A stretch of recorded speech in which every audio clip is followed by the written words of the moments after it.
छात्रों एवं छात्राओं, आज की हिंदी की ऑनलाइन क्लास में आप सभी का हार्दिक स्वागत है।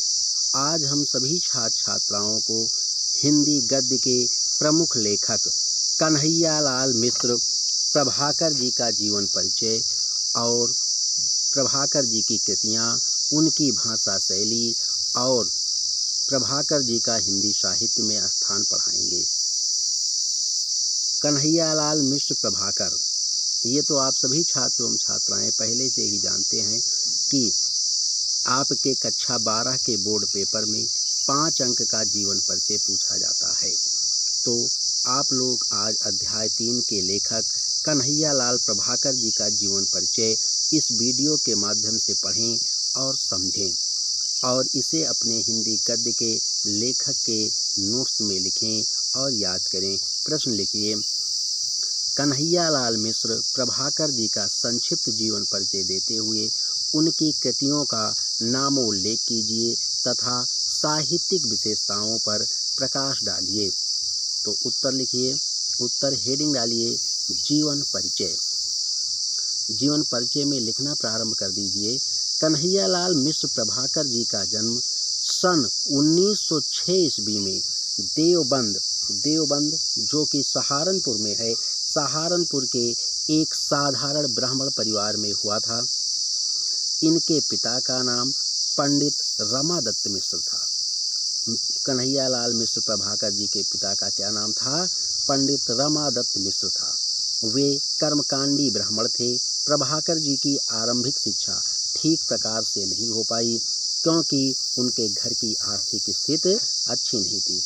घर की आर्थिक स्थिति अच्छी न होने के कारण कन्हैयालाल प्रभाकर जी की पढ़ाई ठीक प्रकार से नहीं हो पाई।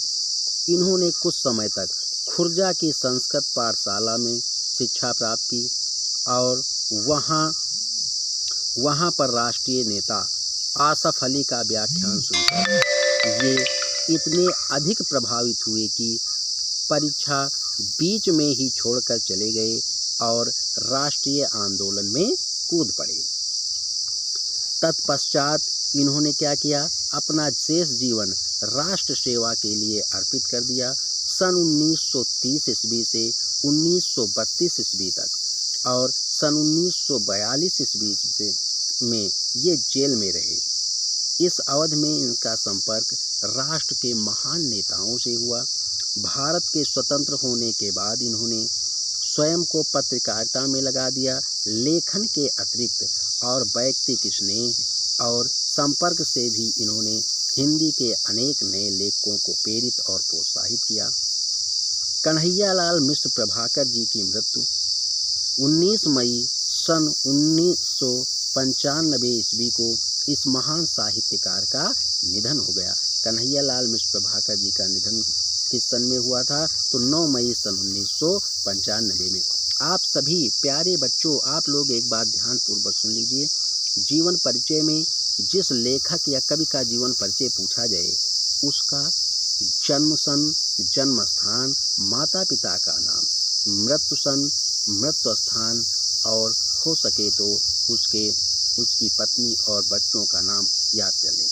इतना याद रहने पर जीवन परिचय लिखने में आसानी होगी। अब आप सभी छात्र एवं छात्राएं कन्हैयालाल मिश्र प्रभाकर जी का साहित्यिक परिचय जानेंगे। तो हेडिंग डालिए साहित्यिक सेवाएं। साहित्यिक सेवाएं हेडिंग पड़ गई, इसमें लिखना प्रारंभ कर दीजिए। हिंदी के श्रेष्ठ रेखा चित्रकारों, संस्मरणकारों और निबंधकारों में प्रभाकर जी का अत्यंत महत्वपूर्ण स्थान है। इनकी रचनाओं में कलागत, आत्मपरकता, चित्रात्मकता और संस्मरणात्मकता को ही प्रमुखता प्राप्त हुई है। पत्रकारिता के क्षेत्र में प्रभाकर जी को अभूतपूर्व सफलता मिली। पत्रकारिता को इन्होंने स्वार्थ सिद्ध का साधन नहीं बनाया, वरन उसका उपयोग उच्च मानवीय मूल्यों की स्थापना में ही किया।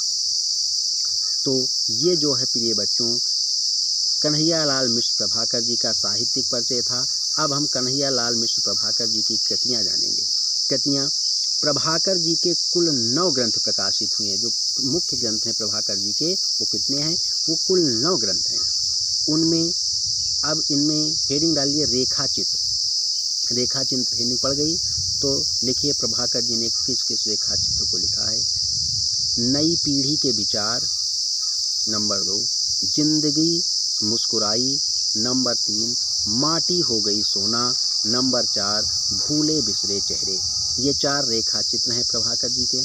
प्रभाकर जी ने कौन सी लघु कथाएँ लिखी है, इसको देखेंगे। हेडिंग डालिए लघु कथा, इसमें लिखिए आकाश के तारे, धरती के फूल। तीसरा संस्मरण हेडिंग डालें, संस्मरण इन्होंने लिखा है दीप जले शंख बजे। नंबर 4 ललित निबंध, निबंध इन्होंने कौन कौन से लिखे प्रभाकर जी ने, तो निबंध में लिखिए क्षण बोले कण मुस्काए, नंबर 2 बाजे पायलिया के घुंघरू।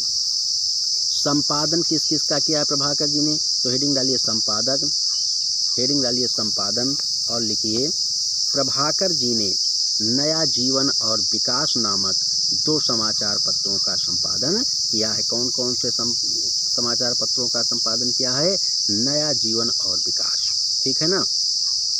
एक इनकी महत्वपूर्ण रचना है जिसका नाम है महके आंगन चहके द्वार।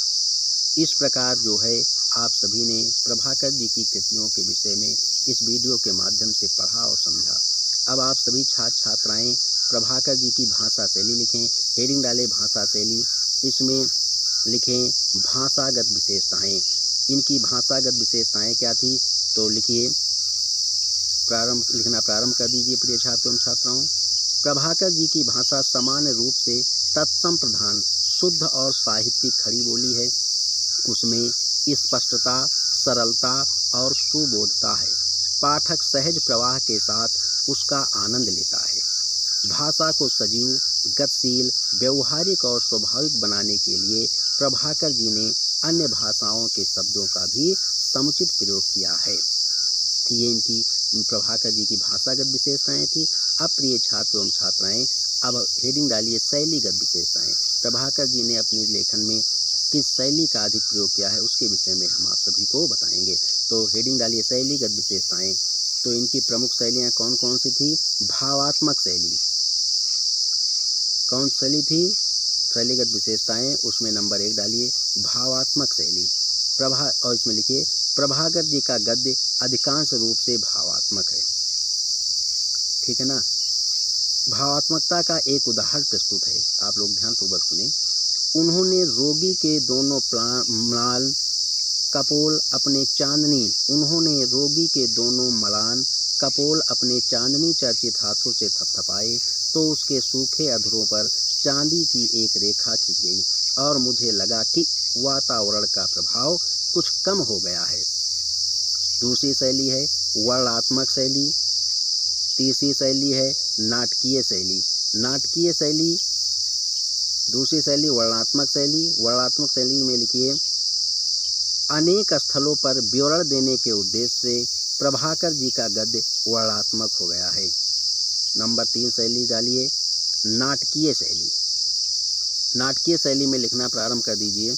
नाटकीयता से रोचकता और सजीवता का गुण उत्पन्न होता है। प्रभाकर जी ने अपने कथनों में माधुर्य की सृष्टि की है, जैसे हाँ वह भी ईश्वर के लिए काम करती है और मैं भी, फिर प्यार क्यों ना हो। मैंने नस्ता चुभाया पर फ्रांस को हिटलर ने पद दलित किया था, यह आप कैसे भूल सकती हैं। तो ये इनकी नाटकीय शैली थी। अन्य विशेषताएं, अगली हेडिंग डालिए अन्य विशेषताएं। प्रभाकर जी के वाक्य विन्यास में विविधता रहती है। चिंतन की मना स्थिति में भावुकता के क्षणों में इन्होंने व्याकरण के कठोर बंधन से मुक्त कवित्वपूर्ण वाक्य रचना भी की है। निश्चय ही ये हिंदी के एक मौलिक शैलीकार हैं।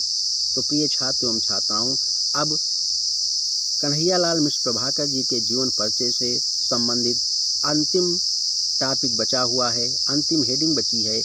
इसे आप सभी छात्र छात्राएं लिखें। हिंदी साहित्य में स्थान, हेडिंग पड़ गई। अब इसमें लिखना प्रारंभ कर दें। कन्हैयालाल मिश्र प्रभाकर मौलिक प्रतिभा संपन्न गद्यकार थे। इन्होंने हिंदी गद्य की अनेक नई विधाओं पर अपनी लेखनी चलाकर उसे समृद्ध किया है। पत्रकारिता एवं रिपोर्टाज के क्षेत्र में भी इनका अद्वितीय स्थान है। हिंदी भाषा के साहित्यिकों में अग्रणी और अनेक दृष्टियों से एक समर्थ गद्यकार के रूप में प्रतिष्ठित इस महान साहित्य कार्य को मानव मूल्यों के सजग प्रहरी के रूप में भी सदैव स्मरण किया जाएगा।